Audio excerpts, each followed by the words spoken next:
নমস্কার, আমার চ্যানেলে সকলকে স্বাগত। আমরা আরামবাগ থেকে ট্রেনে করে হাওড়া, আবার হাওড়া থেকে ট্রেনে করে হরিদ্বার গেলাম। হরিদ্বার স্টেশন থেকে 2 মিনিটের হাঁটা পথ। আমরা যেখানে ছিলাম খুব সুন্দর জায়গা, নিচে বাগান, বিশাল বড় একটা এরিয়া জুড়ে ঘরগুলো আছে। আমরা দোতলায় ছিলাম। বসার জায়গা, খাওয়ার জায়গা, একটা ছোট মন্দির, সব মিলিয়ে ভীষণ সুন্দর একটা প্রকৃত তীর্থক্ষেত্রের যে জায়গা সেটাই আমরা অনুভব করেছি। ভীষণ ভালো লেগেছে। তো আমরা প্রথমে হরিদ্বার গিয়ে সকালের দিকেই পৌঁছে গেছিলাম। ফ্রেশ হয়ে কিছু খেয়ে আমরা বেরিয়ে পড়েছিলাম সুরেশ্বরী মন্দির। রাজাজি ন্যাশনাল পার্ক আছে, সেই রাজাজি ন্যাশনাল পার্কের মধ্যেই মন্দিরটা আছে। তো শহর থেকে অনেকটাই দূরে, অনেকটা রাস্তায় যেতে হয়েছিল, কিন্তু ভীষণ ভালো লাগছিল। পুরো একদম জঙ্গলে ঘেরা, জঙ্গলের পাশ দিয়ে আমরা চলেছি। তারপর আমরা মন্দিরের ভেতরে গেলাম। হরিদ্বার শহর থেকে প্রায় 32 কিলোমিটার দূরে সুন্দর সবুজ বনভূমির মধ্যে অবস্থিত এই মন্দিরটি দেবী দুর্গার একটি রূপ, সুরেশ্বরী দেবীকে উৎসর্গীকৃত। ভক্তদের মধ্যে একটি জনপ্রিয় তীর্থস্থান। দেবী সুরেশ্বরীর দর্শনে ভক্তদের আশা পূরণ হয় বলে বিশ্বাস করা হয়। স্কন্দ পুরাণে এই মন্দিরের উল্লেখ রয়েছে এবং এটি একটি সিদ্ধ পীঠ হিসাবেও পরিচিত।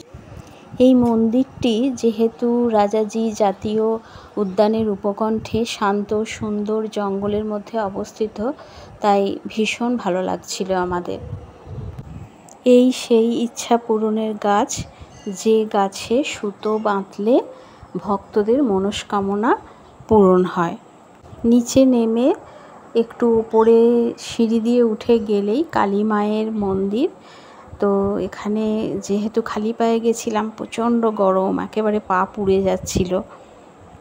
এই মন্দিরেরই এক পাশে সুরেশ্বর মন্দির অর্থাৎ বাবা মহাদেবের মন্দিরও রয়েছে। রাজাজি ন্যাশনাল পার্ক ভারতের উত্তরাখণ্ড রাজ্যে হরিদ্বার, দেরাদুন এবং পাউরি গাড়োয়াল জেলা জুড়ে বিস্তৃত। এটি প্রায় 820 কিলোমিটার এলাকা জুড়ে বিস্তৃত। এটি শিবালিক পাহাড়ের পাদদেশে অবস্থিত এবং হাতি ও বেঙ্গল টাইগারের জন্য পরিচিত। পার্কটিতে রয়েছে ঘন সবুজ জঙ্গল এবং এটি ভারতীয় হাতি ও বেঙ্গল টাইগারের উত্তর পশ্চিম সীমানার প্রতিনিধিত্ব করে। এখানে হাতিদের চলাচলের জন্য একটি করিডোরও রয়েছে। এখানে বাঘ, চিতা, হরিণ, বানর এবং বিভিন্ন ধরনের পাখি দেখা যায়। রাজাজি ন্যাশনাল পার্ক ও করবেট ন্যাশনাল পার্কের মধ্যে হাতিদের চলাচলের জন্য একটি গুরুত্বপূর্ণ করিডোর রয়েছে। এটি বাঘ সংরক্ষণে গুরুত্বপূর্ণ ভূমিকা পালন করে। তো ভীষণ ভালো লাগবে এখানে এই পার্কটিতে আসলে, এবং এই পার্কের মধ্যেই এই মন্দির। পার্কে হাইকিং এবং পিকনিক করার মতো কার্যক্রম করা যেতে পারে। এখানে জাঙ্গল সাফারি ভেহিকেলও ভাড়া পাওয়া যাচ্ছে। হরিদ্বারে আমরা প্রচুর মন্দির, আশ্রম এবং ঠাকুরের মূর্তি দেখেছি। তো খুব ভালো লেগেছে আমাদের। তো আমরা নেক্সট গেছিলাম সেটা হচ্ছে পাইলট বাবার আশ্রম। উইং কমান্ডার কপিল সিং, যিনি পাইলট বাবা নামে পরিচিত, একজন ভারতীয় আধ্যাত্মিক গুরু এবং ভারতীয় বিমান বাহিনীর পাইলট ছিলেন। তো এখানে আমাদের ট্রেনে যাদের সাথে আলাপ হয়েছিল, 3টে ছেলে, বাচ্চা ছেলে, তারা 4 ধাম যাচ্ছিল। তো ওদের সাথে খুব বন্ধুত্ব হয়ে গেছিলো। তো এখানে এসে ওদের সাথে আবার দেখা হয়েছিল। তো এখানে প্রচুর ঠাকুর আছে, পার্ক আছে বড় একটা, এবং প্রচুর কিছু অ্যানিমালস আছে। 1938 সালের 15ই জুলাই বিহারের সাসারামে জন্ম হয় কপিলের। প্রাথমিক পড়াশোনা শেষ করে ভারতীয় সেনায় যোগ দেন তিনি। বায়ুসেনার ফাইটার পাইলট হিসেবে যোগ দেন 1957 সালে। ভারতীয় বায়ুসেনার পাইলট থেকে সাধু হয়ে আধ্যাত্মিক গুরু। পাইলট বাবার যাত্রাকে অসাধারণ বলেই মনে করেন তার অনুগামীরা। তার জীবন এবং শিক্ষা অনেককে অনুপ্রাণিত করে চলেছে। হরিদ্বারে শেষকৃত্য সম্পন্ন হয়েছে পাইলট বাবার। তার মৃত্যুতে শোক প্রকাশ করেছেন বিভিন্ন মহলের মানুষ। অনুগামীদের শান্ত থাকার এবং প্রার্থনা করার বার্তা দিয়ে পাইলট বাবার মৃত্যুর কথা তারই ইনস্টাগ্রাম অ্যাকাউন্টে ঘোষণা করা হয়েছিল। ভারতের বুকে একাধিক আশ্রম রয়েছে পাইলট বাবার। এর মধ্যে সাসারাম, হরিদ্বার, নৈনিতাল এবং উত্তর কাশীর আশ্রম অন্যতম। তার শিষ্যরাই আশ্রমগুলির দেখাশোনা করেন। আধ্যাত্মিক শিক্ষার কারণে বিশ্বব্যাপী পাইলট বাবার শিষ্যের সংখ্যা কম নয়। বিশেষ করে জাপান এবং আমেরিকায় তার ভক্তের সংখ্যা অনেক।